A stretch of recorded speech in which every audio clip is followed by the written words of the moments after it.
Assalamualaikum warahmatullahi wabarakatuh.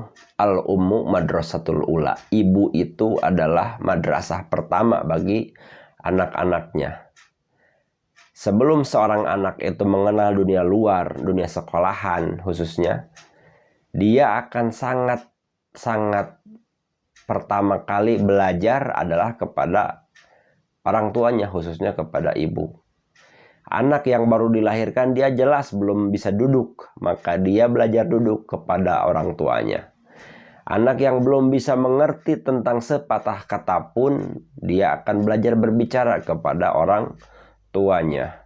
Dan anak yang melihat contoh-contoh dan tauladan yang baik dari orang tuanya, itu akan mempermudah dia untuk menjadi sosok yang baik di kemudian hari. Anak yang melihat orang tuanya selalu bertengkar, orang tuanya pemarah, ada kemungkinan anak tersebut akan menjadi pemarah juga. Nah, maka dari itu pentingnya bagi kita sebagai orang yang telah berkeluarga untuk terus menambah ilmu. Karena ilmu dalam berumah tangga itu tidak dipelajari di sekolah. Ilmu dalam rumah tangga hanya didapat dari pengalaman, baik pengalaman pribadi atau pengalaman orang lain yang dia bagikan, atau pengalaman orang lain yang kita cari tahu. Maka hendaknya khususnya seorang muslim, hendaklah kita terus belajar untuk membangun rumah tangga yang sakinah, mawaddah, warahmah. Dengan cara apa? Dengan cara memperbanyak baca buku-buku tentang rumah tangga, memperbanyak ikut-ikut pengajian tentang keluarga, tentang parenting, dan lain sebagainya. Saya pribadi adalah orang yang belum pernah mendapatkan ilmu tentang rumah tangga di sekolahan. Dan jujur ketika pertama kali punya anak dulu tahun 2016 itu cukup kaget kok begini, kok begitu. Itu sangat-sangat menguras energi, pikiran, dan lain sebagainya. Maka dari itu bagi teman-teman siapapun, dimanapun, hendaklah kita untuk selalu belajar, ya.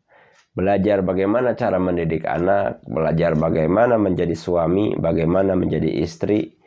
Karena dengan belajar itulah segala cita-cita dan tujuan kita berumah tangga akan terwujud. Siapapun pasti ingin mendapatkan rumah tangga yang sakinah, mawaddah, warahmah, yang tenang, harmonis, dan memiliki keturunan yang salihah. Maka tidak cukup hanya dengan kata ingin, namun harus disempurnakan dengan ikhtiar, yaitu belajar. Belajar berdoa, mencari nafkah yang halal, saling pengertian antar pasangan, dan tidak lupa mendoakan keturunan kita. Juga bagi seorang lelaki, sampai kapanpun dia akan tetap menjadi milik ibunya. Maksudnya apa? Sebesar apapun tanggung jawab seorang lelaki terhadap anak dan istrinya, kewajiban dia untuk mengurus seorang ibu atau ibu kandungnya tidak pernah terangkat atau tidak pernah dapat ditinggalkan, yaitu dia harus tetap memperhatikan orang tuanya. Karena dengan demikian insya Allah dia akan memiliki anak yang soleh juga di kemudian hari, yang berbakti kepada dirinya. Jangan pernah melupakan kebaikan orang tua, karena orang tua itu semakin hari semakin lemah, orang tua itu semakin hari semakin renta, semakin tidak produktif, bahkan mungkin butuh uluran tangan kita sebagai anak-anaknya. Dengan demikian insya Allah anak kita akan melihat bahwa kita adalah sosok yang berbakti kepada orang tua, dan dia juga pasti akan berbakti kepada kita. Mudah-mudahan yang sedikit ini bermanfaat, khususnya bagi saya pribadi. Mohon maaf bila ada kesalahan. Wabillahi taufiq wal hidayah. Wassalamualaikum warahmatullahi wabarakatuh.